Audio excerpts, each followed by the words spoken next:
सभी को राधे राधे, हरे कृष्णा। आपके अपने YouTube चैनल प्रेम भक्ति में आप सभी का तहे दिल से स्वागत है एक बार फिर से। आइए इसी के साथ आज हम सुनेंगे मार्गशीर्ष मास की कथा महात्म 7। तो चलिए मन में श्री हरि का ध्यान करते हुए कथा को सुनते हैं।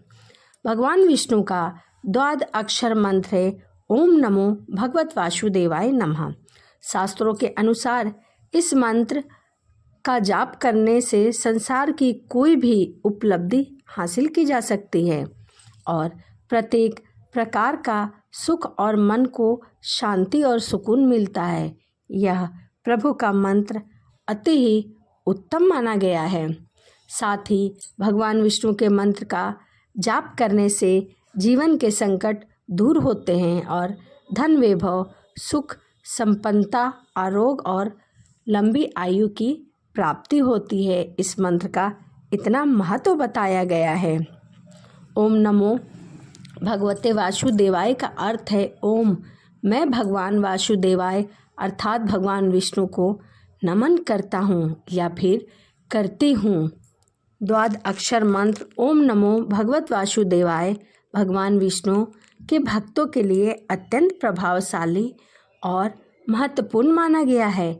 इस मंत्र का निरंतर जप करने से मनुष्य के सभी पाप समाप्त हो जाते हैं और उसे सद्गति की प्राप्ति होती है, उसे सभी सुखों की प्राप्ति होती है। इसलिए भगवान के मंत्र का जाप हमें जरूर करना चाहिए।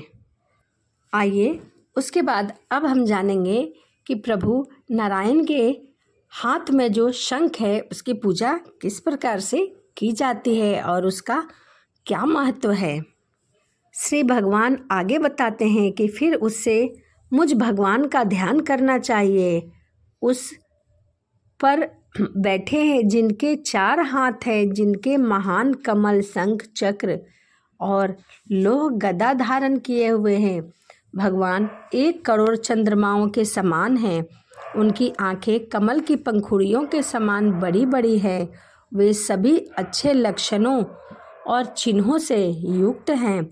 उनकी छाती पर श्रीवत्स और कौस्तुभ चमकते हैं। वह पीले वस्त्र पहनते हैं और अद्भुत आभूषणों से युक्त हैं। वह दिव्य सजावट चीज़ों से सुशोभित है। उनके शरीर पर दिव्य चंदन का लेप लगा हुआ है। वह दिव्य पुष्पों से शोभमान है। वह अति सुंदर है। वे तुलसी के कोमल पत्तों और वन के पुष्पों की मालाओं से सुशोभित हैं। वह करोड़ों उगते सूर्य के समान हैं। उनके शरीर पर सभी शुभ लक्षणों से युक्त दिव्य देवी श्री आलिंगन हैं। वे शुभ और इस प्रकार ध्यान करने के बाद उन्हें बड़ी एकाग्रता और पवित्रता के साथ मंत्र का जाप करना चाहिए। अपनी क्षमता के अनुसार 1000 या 100 बार मंत्र का जाप जरूर करना चाहिए। मानसिक रूप से पूजा करने के बाद उसे विधि पूर्वक भी पूजा करनी चाहिए। जल का पात्र बाईं ओर रखना चाहिए। उसे वस्त्र से पवित्र करके रखना चाहिए। सविधि के अनुसार शंख को मेरे सामने रखना चाहिए। सुगंधित जल दूर्वा और पुष्पों से भरा पात्र आचार्य द्वारा चंदन और पुष्पों के दाहिनी ओर रखना चाहिए। ऐसा रखने से सामने घंटी रखनी चाहिए और दीपक विभिन्न दिशाओं में रखना चाहिए। अन्य सामग्रियां भी यथाशक्ति के अनुसार रखनी चाहिए। अर्घ पाद्य आचमन्य और मधुपर्क रखने के लिए 4 पात्र ऐसे सामने रखने चाहिए। हे चतुर्भुज, अर्घ के पात्र में सफ़ेद सरसों, कच्चे चावल, फूल, कुश, तिल, चंदन, फल और जौ के दाने रखने चाहिए। हे पुत्र, मेरी संतुष्टि के लिए गुरु को चाहिए कि वे पाद्य के पात्र में दूर्वा, विष्णुपदी और श्यामा तुलसी कमल रखे, गंगा जल रखे। हे पुत्र, आचमनीय पात्र में बड़ी श्रद्धा के साथ लौंग और जायफल रखें। उपासक को चाहिए कि मधुपर्क के पात्र में बड़ी श्रद्धा के साथ गाय का दूध, दही, शहद, घी और मिश्री रखें, इससे मैं बहुत ही प्रसन्न होता हूँ। जब उपयुक्त वस्तुएं उपलब्ध ना हो तो पूजा विधि के विशेषज्ञ को चाहिए कि वह सदैव यह विचार करके पत्ते और फूल रखे कि वह ये पूजा किस विधि में कर रहा है और कैसी आवश्यकता के लिए कर रहा है। इसके तत्पश्चात उसके हाथ और अंगों का न्यास करना चाहिए। उसे परंपरा के अनुसार 5 या 6 पत्ते रखने चाहिए। मुझे स्मरण करना चाहिए, भक्तों को अपने को मेरे समान समझना चाहिए। हे चतुर्भुज, पूजा के आरंभ में मनुष्य को शुभ मंत्रों का जाप करना चाहिए। तत्पश्चात उसे मेरे प्रिय शंख पंचजन्य की पूजा करनी चाहिए। हे प्रिय, इसकी पूजा करने से वह मुझे बहुत प्रसन्न करता है। शंख की पूजा करते समय उसे विभिन्न मंत्रों का जाप करना चाहिए और पुष्प भी अर्पित करना चाहिए। ये पंचजन्य पहले तुम समुद्र के उत्पन्न हुए थे, आपको भगवान विष्णु ने अपने हाथ में धारण किया है, आपको सभी देवताओं ने बनाया है। आपको नमस्कार है। आपकी ध्वनि से बादल, सूर और असुर भयभीत हो जाते हैं। 10,000 चंद्रमाओं के समान तेजस्वी आपको नमस्कार है। हे पंचजन्य, राक्षसों की स्त्रियों के गर्भ हजारों की संख्या में पाताल में नष्ट हो जाते हैं, आपको नमस्कार है। शंख के दर्शन मात्र से सभी पाप नष्ट हो जाते हैं। जैसे सूर्य उदय के समय कोहरा गायब हो जाता है, उसी प्रकार शंख को छूने से उसके पाप नष्ट हो जाते हैं। यदि वैष्णव भक्त शंख को हाथ में लेकर उसे प्रणाम करता है और इन मंत्रों का उच्चारण करता है तो मुझे स्नान कराता है उस शंख से, तो उसका अनंत कोटि पुण्य बढ़ जाता है। तत्पश्चात सुगंधित तेल से मूर्ति का अभिषेक करना चाहिए और चंदन और कस्तूरी शुद्धिकरण आदि भी करना चाहिए। मुझे मंत्रों सहित परम पवित्र सुगंधित जल से स्नान कराना चाहिए। इसके पश्चात प्रियतम अर्घ्य, पाद्य, आचमनीय और मधु पर्व अर्पण करना चाहिए। इसके तत्पश्चात समस्त आवश्यक सेवा करनी चाहिए। मंत्रों का उच्चारण करना चाहिए। पीठ को विधि पूर्वक दिव्य वस्त्र और आभूषण से अलंकृत करना चाहिए। इसके तत्पश्चात पुष्पों के पीठ की पूजा भी करनी चाहिए। इस प्रकार से शंख की विशेष महत्वता बताई गई है। श्री हरि ने बताई है कि किस प्रकार से करनी चाहिए पूजा अर्चना। शंख को भोग के लिए कुछ मीठे पकवान, खीर और पुआ का भोग जरूर लगाना चाहिए। कपूर और पान के साथ भक्ति पूर्वक भोग लगाना चाहिए। उसे भक्ति पूर्वक सुगंधित पुष्प अर्पित करने चाहिए। 10 द्रव्य से धूप तथा 8 मन भावक दीप अर्पित करने चाहिए। फिर परिक्रमा करनी चाहिए। फिर बड़े आदर के साथ स्रोत द्वारा स्तुति करनी चाहिए और भगवान को समर्पित कर देना चाहिए। तो यह शंख की पूजा विधि थी। इति श्री स्कंद पुराणे मार्गशीर्ष मास पूजा विधि 7वां अध्याय संपूर्ण। तो मार्गशीर्ष मास की अध्याय 7 यहीं समाप्त होती है। इसी के साथ वीडियो को यहीं समाप्त करते हैं और आपके साथ मिलते हैं अगली वीडियो में। सभी को राधे राधे, हरे कृष्णा, जय श्रीमन नारायण। सभी को राधे राधे, हरे कृष्णा। आपके अपने YouTube चैनल प्रेम भक्ति में आप सभी का फिर से एक बार स्वागत है। इसी के साथ आज हम सुनेंगे मार्गशीर्ष मास की कथा महात्म 8। तो चलिए मन में श्री हरि का ध्यान करते हुए कथा को सुनते हैं। यह मंत्र वेदों की सर्वश्रुतियों का सार है। कहा जाता है कि इस मंत्र के जाप से सभी कार्य सिद्ध हो जाते हैं। श्री कृष्ण शरण मम का अर्थ है श्री कृष्ण ही मेरा आश्रय है। इसका तात्पर्य यह है कि चाहे सुख हो या दुख हो, श्री कृष्ण ही मेरा सहारा है। इस मंत्र के बारे में कुछ और बातें हैं। इस मंत्र का जाप करने से मन शांत होता है और प्रेम और भक्ति की भावना आती है। इस मंत्र का 108 बार जाप करने से घर में सुख समृद्धि बनी रहती है। श्री महाप्रभु जी ने कहा है कि हमेशा सर्वोत्सव भाव में श्री कृष्ण शरण मम मंत्र का जाप करना चाहिए। इससे मन को शांति प्राप्त होती है। आधि भौतिक, आध्यात्मिक और अधिवैदिक इन 3 तरह के दुखों से भी किसी भी तरह का दुख आने पर श्री कृष्ण शरण मम मंत्र का जाप करना चाहिए। भगवान ब्रह्मा जी ने पूछा कि हे अच्युतम, मुझे बताओ कि पंचामृत से श्री हरि को स्नान कराने से क्या फल मिलता है और शंख जल में भरकर स्नान कराने से क्या फल मिलता है। श्री भगवान बोले, यदि मनुष्य मेरे सिर पर शुद्ध दूध की वर्षा करके मुझे स्नान कराए तो कहा जाता है कि प्रत्येक बूंद का फल 100 अश्वमेध यज्ञों के बराबर प्राप्त होता है। परंतु यदि दही से स्नान कराया जाए तो दूध से स्नान का फल 10 गुना होता है, घी से स्नान का फल 10 गुना होता है, शहद से स्नान का फल उससे भी 10 गुना अधिक माना गया है। यदि मनुष्य इन सभी से मुझे स्नान कराए तो उसका फल उसे 10 गुना अधिक मिलेगा।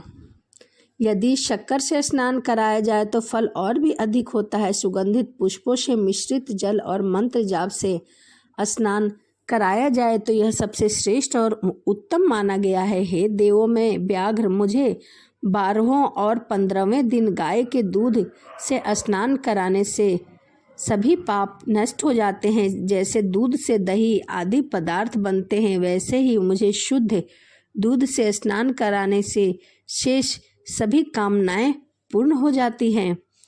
इसीलिए दूध से स्नान कराने का विशेष महत्व बताया गया है। मुझे दूध से स्नान कराने से सौभाग्य और सुख की प्राप्ति होती है। दही से मीठा भोजन मिलता है। जो मुझे घी से स्नान कराता है वह मेरे लोक वैकुंठ को सीधा जाता है। इसीलिए धृत यानी कि घी से भी स्नान कराने का फल उत्तम माना गया है।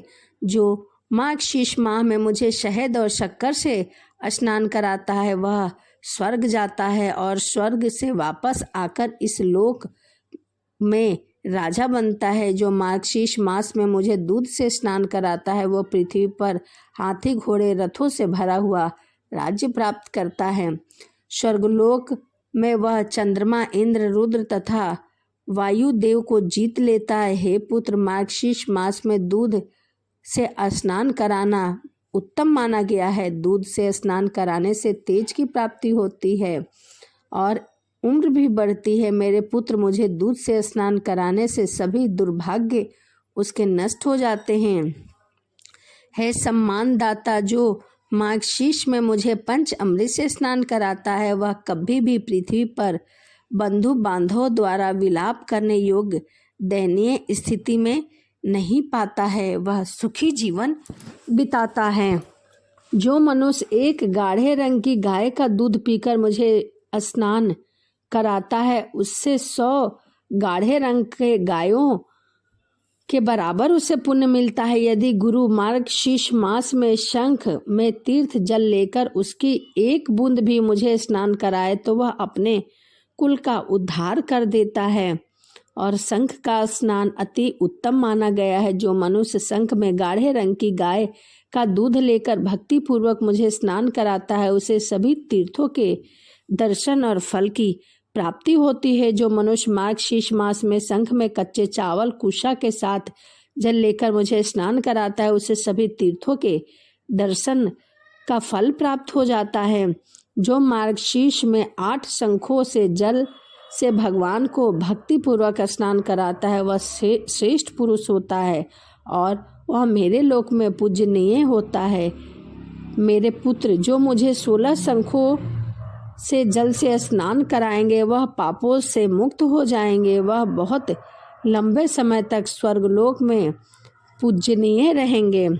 जो मुझे 24 शंखों से जल से स्नान कराएगा वह बहुत समय तक इंद्र के लोक में निवास करता रहेगा और पृथ्वी पर राजा के रूप में जन्म लेगा। जो मार्गशीर्ष मास में मुझे 108 शंखों से स्नान कराएगा उसे प्रत्येक शंख के बदले 1 स्वर्ण का सिक्के के बराबर फल की प्राप्ति होगी।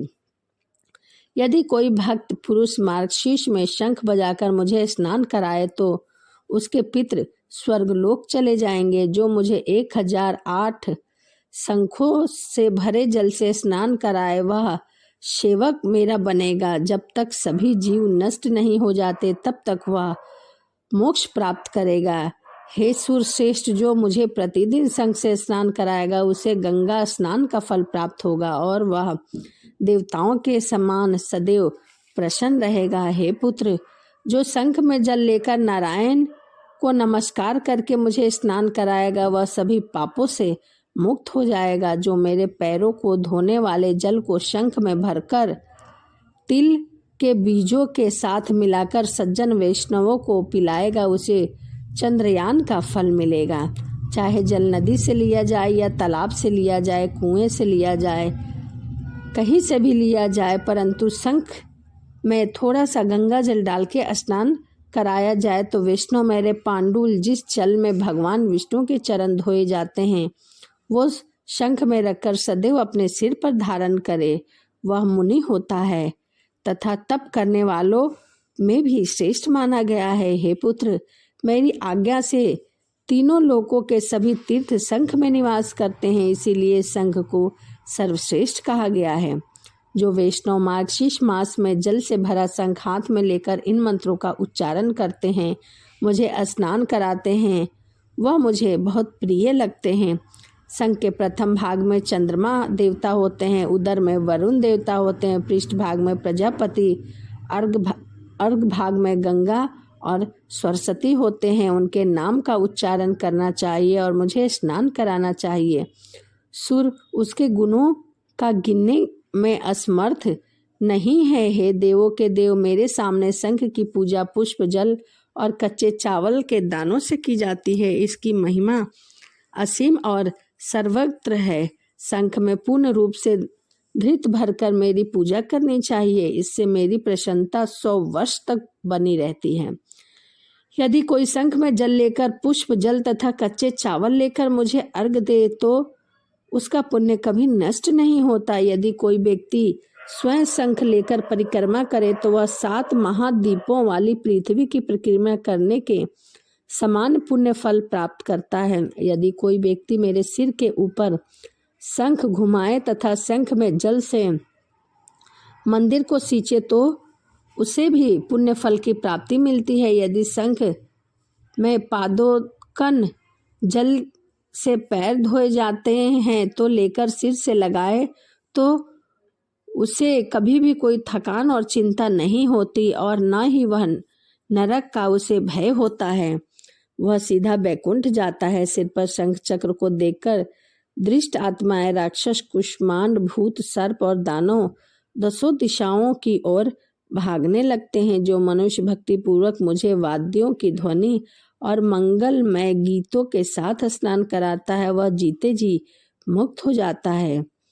इति श्री स्कंद पुराणे मार्गशीर्ष मासे अष्टम अध्याय समापन। तो यही मार्गशीर्ष मास की कथा अध्याय 8 यहीं समाप्त होता है। तो चलिए इसी के साथ वीडियो को यहीं समाप्त करते हैं और मिलते हैं आपसे अगली वीडियो में। यदि मेरी वीडियो आपको अच्छी लगी हो तो चैनल को सब्सक्राइब, लाइक करना ना भूलें। तो चलिए मिलते हैं अगली वीडियो में। सभी को राधे राधे, हरे कृष्णा।